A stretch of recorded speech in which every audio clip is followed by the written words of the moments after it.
people are paying themselves double in the name of ghost workers. But most companies have ghost workers. It's the only way they can survive with the minimum salary. You have to pay 2 people for you to have enough salary for yourself. I think most public, because private, it's a bit hard. Private is very, like, you know what's going on. Yeah. But the public, I mean, I used to hear, I've never worked in a public office, but I hear things of mtu tu ataweka jacket and they just say that they're like, you'd even come with your own jacket and put it there to say that there's someone who's literally sitting there.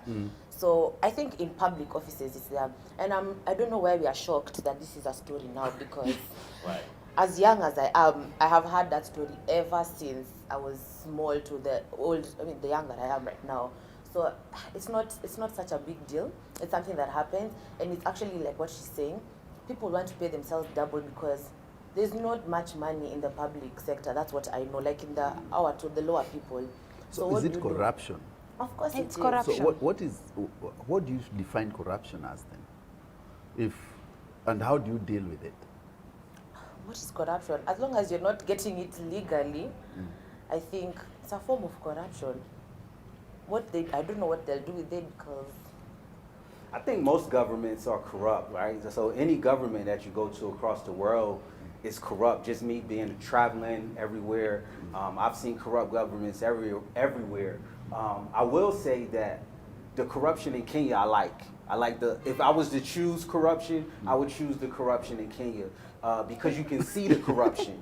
You can actually see it. You know, like whereas where you go to the UK or the US, you don't see that corruption. That corruption is hidden. It's swept up under the rug, and it's kind of like, I don't even know that somebody is using me. I don't know that. At least here, you get a sense of, okay, it's corruption here. I know to stay away from this area, or I know to go to this area. Whereas in America, you don't know. I think you're blind of it. I think the reason why in Kenya it's seen, it's because it's been too much that it cannot be hidden. I think it's best you don't know. If you know, it hurts so much. It's because it's now too much. It cannot be hidden. You see, the other places maybe it's tiny. It's like when there's an infestation of pests. You don't see them when they are small. You see them when they've exploded. Let me flip it. You see, I've always had this. I always say that I would not like to call it corruption. In African culture, I'd like to call it stealing. Why I would say is that stealing, and I want to put it hypothetically. If a doctor procures health equipment which is low standard and patients die,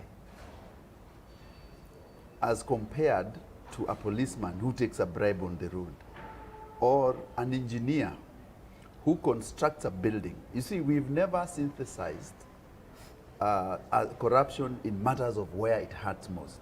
Because if an engineer, for example, goes to build a house with substandard goods and everyone dies, in that the house collapses. There's many houses, we've seen many houses collapsing because of corruption. For me, I think that corruption then, it is a very sanitized word. When you say corruption, it doesn't touch you and me. It looks like something fun. Yeah. But when you say a doctor has stolen, you go to the hospital today, for example, your dosage is supposed to be 2 times 3.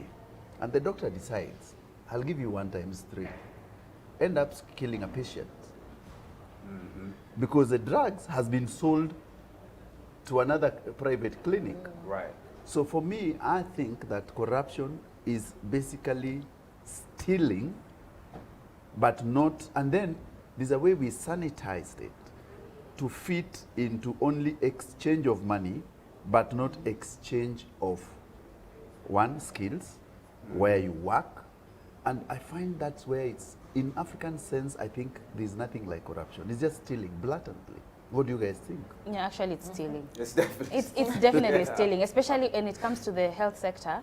You find that there are some doctors who open their own clinics but get medicine from the public sector. Yes. Like, you know, it's my clinic, I have a pharmacy somewhere, but this is where I'll get my medicine from. I have a lab somewhere, all my reagents will come from the public sector. So they are not undergoing any expenses in running their clinics, but they are treating patients. So in health sector, that one is not corruption, that is stealing, and sometimes it can even lead to death of patients who are very innocent. When it comes to engineering sector, that is stealing, because definitely stealing, there's no way we can define that. But you know, when it comes to now the government, we tend to say it's corrupt because they make us believe like this is the right thing to do most of the time.